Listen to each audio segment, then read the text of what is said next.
So, you just bought baby chicks. In my case, I got these baby chicks that I hatched myself.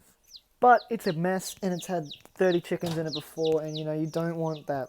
So step 1, clean the brooder.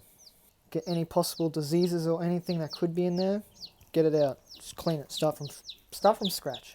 So you have your very nice and clean brooder, but this one's missing something. It's got no flooring and it's got no heat. This is what we need for heat, just a nice heat lamp. I'll turn it on. Now, you just need some bedding, and there's quite the debate about which bedding's the best. You can use, bedding you buy from the pet shop. You can use newspaper, wood shavings, blah blah blah. I'm going to use wood shavings. I lied, we're going to use this instead. It looks like that.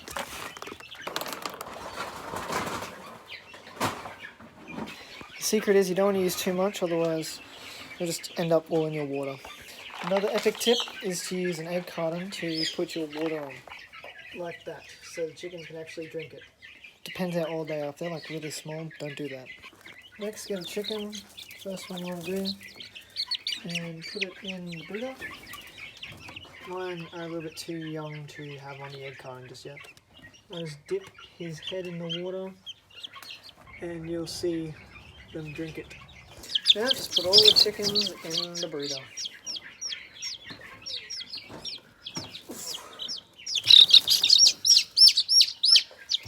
Last ones. So the chickens have their bedding, their food, their water, and their heat. Once one chicken starts eating and drinking, the other chickens will learn and follow suit. They seem to enjoy their bigger space, which is good. I hope you learned something. Smash like, subscribe if you did. Good luck with your baby chickens. Goodbye.